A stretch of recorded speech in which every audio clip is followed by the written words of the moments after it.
Okay, everyone, so this is part 2 of chapter 5. So again, chapter 5, we're going over socialization, and where we left off was on the agents of socialization. So that's where I will pick up. But again, make sure that you review the first lecture or review the first couple of sections of the lecture before even touching this lecture. So this lecture, we're going on to the agents of socialization. So I'm sharing my screen with you as usual. I don't know if you can see it, but we are moving on to the agents of socialization. Let me put my face down here. Okay, so agents of socialization. Again, socialization helps people learn to function successfully in their social worlds. Socialization helps us function at work. Socialization has helped us function amongst our friends, in schools, in religious organizations, on sports teams, etc. But how does the process of socialization occur? How do we learn to use the objects of our society's material culture? How do we come to adopt beliefs, values, norms that represent its non-material culture? So again, go back to chapter 3 if you need to review material and non-material culture. Socialization, this learning takes place through social interaction with various social agents, like peer groups and families, plus both formal and informal social institutions. Agents are the mechanisms through which the self learns the beliefs, the values, and the behaviors of the culture. The importance of various agents will change over the life course. So for many of us, the primary socialization agents that we really depend on in the early stages of life. So I would say like 5 down would be family. Family would be the primary agent of socialization. Now, that's not to say that family is not important the older that we get, but we encounter more socialization agents that we spend the majority of our time amongst. For instance, many of you now spend more time at work or in school. These are socialization agents. Again, not to say that family does not still, socialize you, right? But the importance of family as an agent of socialization agent changes. Okay, so now maybe you're being more socialized in the work environment or more socialized in the school environment. Agents, again, can be formal or informal. And socialization will differ by parenting style, social class, race, sex, etc. Okay? So the first socialization agent that your book goes over is family. So I'm going to start with family as well. So families as an agent of socialization. Families use positive and negative sanctions to help teach right from wrong. And remember, what are sanctions? Okay, sanctions can be defined as a way to authorize or formally disapprove of certain behaviors. So, a negative sanction, for instance, will be like taking away a certain toy because, you didn't do a chore or you did something foul to your parents. A positive sanction would be like, here's $5 for every A you get on your report card, etc. Okay, so families will use positive and negative sanctions to help teach right from wrong. The amount and the type of sanction will differ by family. So, like I said, families are different. Some families are ethnically or racially different. Some families are different based on class, etc. So, for instance, some positive sanctions that I used to receive when I was in high school was, going out to eat. going out to eat. Okay, and it wasn't often, but we would go to a buffet. Okay, or even if we didn't go to a buffet, you know, a positive sanction could just be that verbal, like, gratitude that your parents have for you. Great job, Sheila. Look at that A. Whereas somebody in a higher class than me at that time, some of the positive sanctions could have been like a new car at the end of graduation, right? Or, you know, instead of getting $5 for an A that maybe I got like once or twice, they could be like $100. They could receive $100 per A. Okay, so the type of sanction will differ by family. It even differed by negative sanction in my family as well. So for some of you, your households believe in timeout. My household didn't believe in timeout. That's not something that Haitian people do.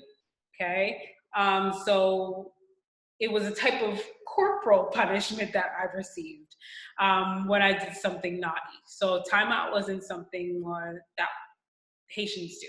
So the type, the amount, and the type of sanction will differ by family. Okay, family socialization will also differ by culture, and that's what I was trying to get at when I said, you know, Haitians, at least Haitians that I know, don't do the timeout thing.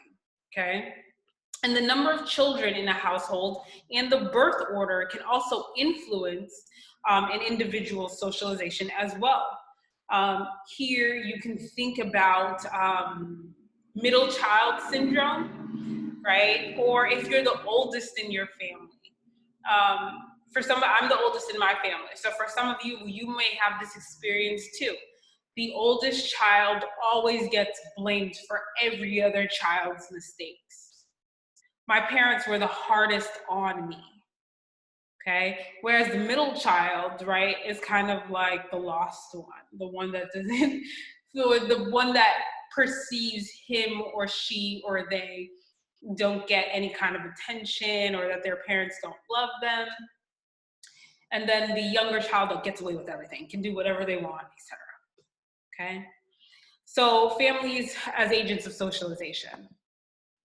Through close interaction with parents and a small number of others, a child can learn to think and speak. A child will internalize norms, beliefs, and values. You're also going to learn gender roles through whoever is raising you, your parents or your guardian. A child will develop a capacity for intimate and personal relationships depending on the socialization you receive from your family. And you also will begin to develop a self-image. Socialization can be affected, again, we're still talking about family socialization, can be affected by the social class of your parents. So are you from a working class or a poor background? Are you from the middle class? Are you from, you know, an upper class? Socialization will be affected by parenting. Socialization will be affected by parenting style. Socialization obviously will be affected by the preparedness of the parents for the parenting role. Were your parents prepared to have you and your siblings?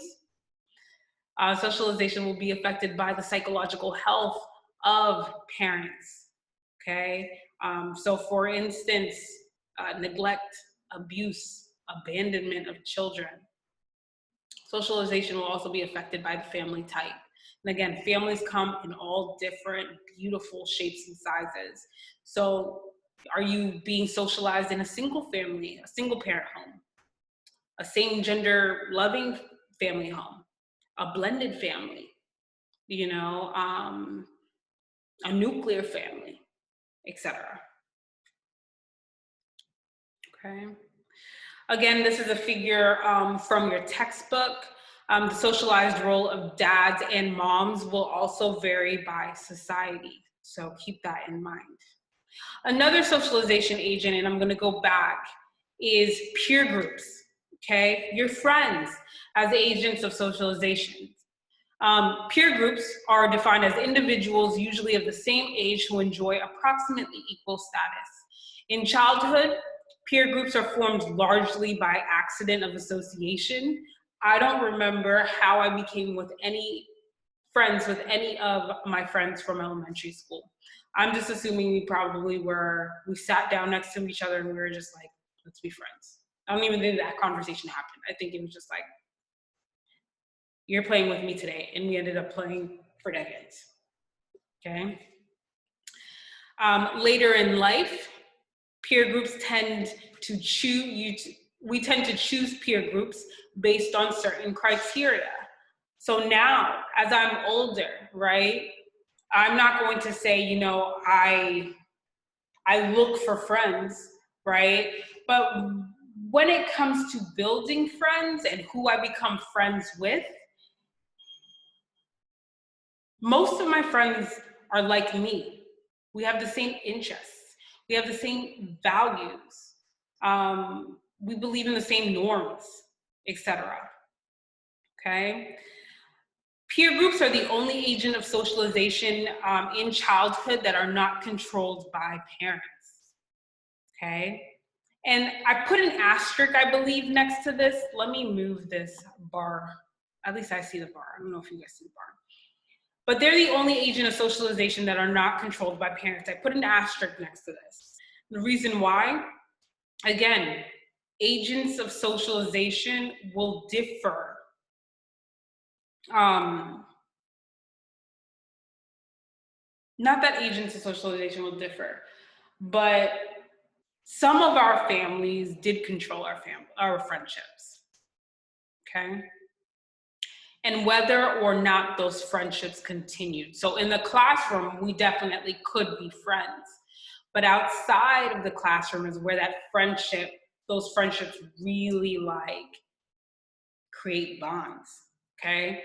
So if you are part, how do I say this? I think I'm just gonna say it the way it is, okay? So my parents did control a lot of my friendships in elementary school, right? And the reason why I said that they controlled it, not in the classroom, right? But there are moments that I recall where I would be invited to another kid's birthday party. And my parents would automatically, depending on who that child was, right? My parents would automatically say no or yes. Why do you think a parent would control? And I don't think it's intentional, right? But why do you think a parent would control certain types of friendships in elementary school? Okay. Some of my students of color, you might understand this a lot clearer. It's something that we don't necessarily discuss, but it's a lot clearer. And it made sense after a while. Like there were certain kids in high school specifically where I'd be like, yeah, you can come over. My mom's cool. There were other ones though, I'm just kind of like, nah, like we can meet at your place, you know, or we could meet at the park, but I can't go over to your place and you can't come over to mine. But we kind of all just understood, okay? And I think a lot of it was based on comfort. But let's just keep on with peer groups. Again, this is typically the only agent of socialization in childhood and youth that is not controlled by adults. Peer groups allow children and young people the opportunities to engage in experiences that are not provided by family, which include examining feelings sometimes, examining beliefs and ideas that might not be acceptable to your family. Peer groups allow opportunities for self-direction and self-expression. And peer groups can strongly shape an individual's aspirations and behaviors through stringent demands for conformity. Okay. Now, schools as agents of socialization. Most US children spend about 7 hours a day, 180 days a year in school, which makes it hard to deny the importance that school has on their socialization. Students are not in school only to study math, reading, science, and other subjects. The manifest function, and again, go back to chapter 4 and chapter 3. The intended purpose of the school system okay, is to educate in these studies. That's the manifest function. So students are not in school only to study math, reading, science, and other subjects, the manifest function of the systems. School also serves a latent function in society by socializing children into behaviors like practicing teamwork, following a schedule, and using textbooks. Schools also reproduce dominant culture, okay, through curriculum. So your textbook's gonna talk about the hidden curriculum. Make sure you review that in this chapter, okay? So through curriculums, we're going to learn about dominant culture, ways of behaving. Through the use of textbooks, dominant culture, ways of behaving. Through the celebration of certain holidays, through the celebration of certain figures in US history, okay? Socialization, okay? These kindergartners aren't just learning to read and write, they are being socialized to norms like keeping their hands to themselves, standing in line, and reciting the Pledge of Allegiance. These are all ways of socialization in the classroom, in schools, okay? Schools and classroom rituals, led by teachers serving as role models and leaders, regularly reinforce what society expects from children. Sociologists describe this aspect of schools as the hidden curriculum, the informal teaching done by schools. Religious organizations as agents of socialization. Just a side note here, when we go over religious organizations as agents of socialization, you can also think about sports teams because they operate similarly. Youth groups, they operate in a similar fashion as well. Okay, so just when we go over this, which we'll go over right now, please think of those as well alongside of this. Religious institutions may have an effect on moral outlook. Religion is an important avenue of socialization for many people. Like other institutions, these places teach participants how to interact with the religious material culture. For some people, important ceremonies related to family structure like marriage and birth are connected to religious celebrations. Many religious institutions also uphold gender norms and contribute to their enforcement through socialization. From ceremonial rites of passage that reinforce the family unit to power dynamics that reinforce gender roles, organized religion fosters a shared set of socialized values that are passed on through society. Think of the manifest function of religion, okay? And also think of the manifest function of sports teams and youth groups, okay? They teach fellowship, okay? How to get along, how to work with each other. And for a lot of us, it might seem like a far-fetched, but that's one of the, I mean, if you are on a baseball team, if you are part of some kind of youth group, if you are part of a religious organization, right? We work together, okay? And then also think of some of the latent functions, okay? A lot of them are similar as well. Okay. The media as a socialization agent, very, very important. This is a meso-level agent as well as schools was a meso-level agent. Religion was a meso-level agent as well. Children in the US spend more time watching television than any other waking activity. Think to yourselves, what messages do these agents of socialization send to children? Think about the messages that we're getting from television, okay? And all sorts of television. It could be the news. It could be shows that deal with pop culture, etc. Here's a figure from your textbook of The Little Mermaid. Some people are concerned about the way girls today are socialized into a princess culture. Okay? What do you think about that? Okay. I actually might give an extra credit here. Okay. But what do you think about that?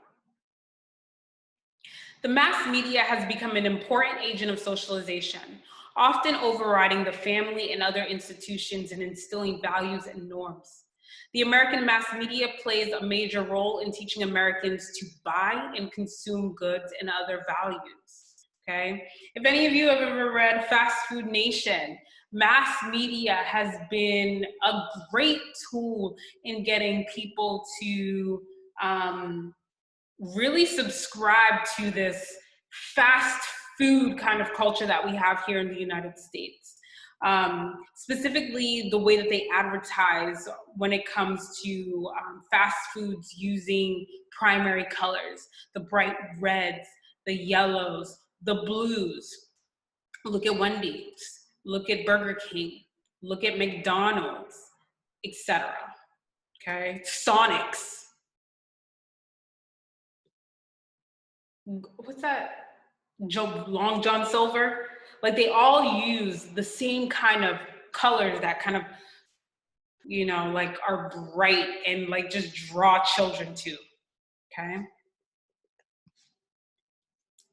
Lastly, let's go on to socialization later on in life. So there's just a couple of slides left. But as I said at the beginning, the first part of this lecture, we are constantly being socialized. I am still learning I'm still creating myself. Okay, myself is still developing even at my age. And there are different milestones where I'm constantly having to learn different values, different norms, especially when it comes to career and when I move to different areas. Okay, resocialization is the process of replacing previously learned norms and values with new ones as a part of transition in life. So, for those of you who end up getting married, you go through a resocialization process. You no longer are living by yourself, but now you are cohabitating with your partner. So you go through a period of resocialization where you learn more about your spouse, right? You learn the likes, the wants, the negatives of your husband, your wife, or your partner.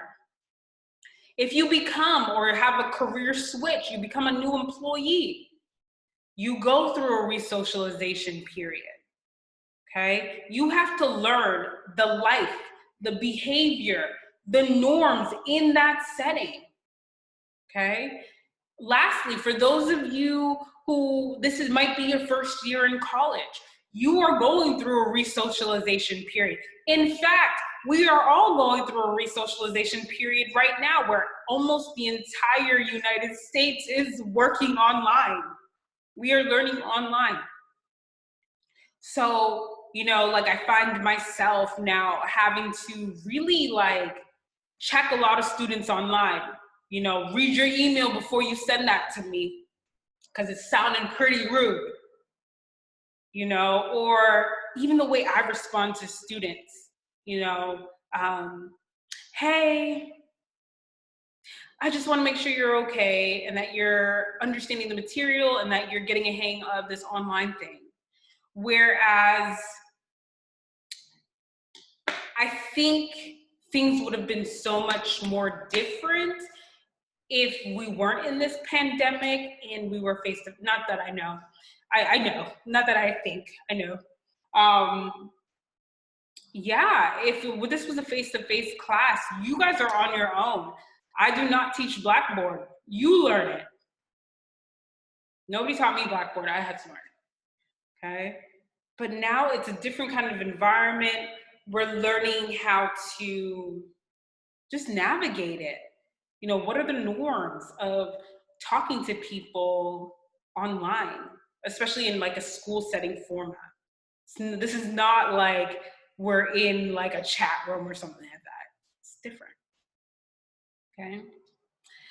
A dramatic form of resocialization takes place in a total institution, which is an institution in which individuals are cut off from the rest of society so that their lives can be controlled and regulated for the purpose of systematically stripping away previous roles and identities in order to create a new one. What does this sound like? Who are people that go through total institutions? Okay, the first one that should jump to mind, people who are incarcerated. Okay, cut off from the rest of society so that their lives can be controlled and regulated for the purpose of just systematically stripping away previous roles and identities in order to create a new one. People who are incarcerated, they go through the most drastic and dramatic form of resocialization. And again, that is called a total institution. There are other individuals who go through this as well, okay? So the mortification of self is another term in our textbook. The most dramatic type of resocialization can also occur not just in prisons, but also in the military, POW camps, mental hospitals. And these aren't, I don't want, because I know I have people who are in the armed branches. This is not saying anything bad or comparing you to people who are in mental hospitals, military, POW camps, or prisons, okay? It's just the rituals that those institutions, so people in militaries, POW camps, mental hospitals, prisons go through, is similar in some sense. So for instance, in a prison, when you walk into a prison, if any of you have ever been into a prison, you may come in with just very few things, but you're stripped away, right? So your shoes get put into a bin, your pants get put into a bin, your shirt gets put into a bin, any jewelry or cell phone you may have on your possession gets put into a bin, and you are given the uniform, okay? And you abide by their laws, okay? And the only reason why I say it's similar to people, same thing happens with people in mental hospitals. When it comes to people in the military, and they all work in their own different ways, right? What are the processes that you go through? Okay, we're not saying that you're completely stripping yourselves of, you know, morals, values, norms of society, but for the specific task at hand, what are the steps that they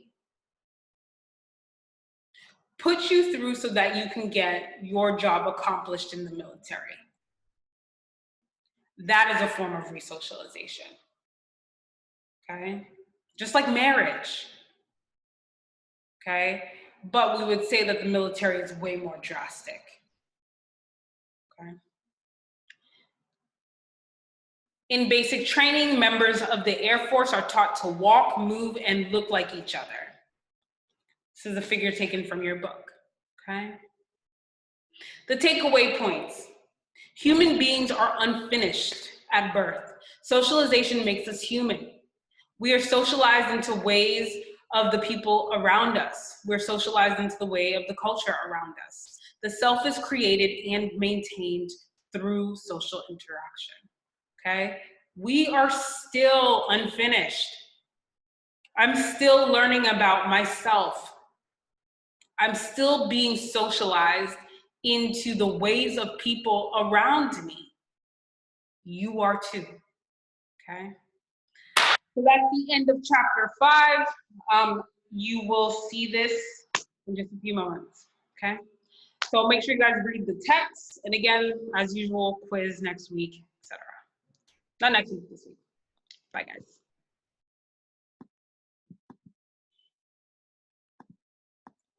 Bye, guys.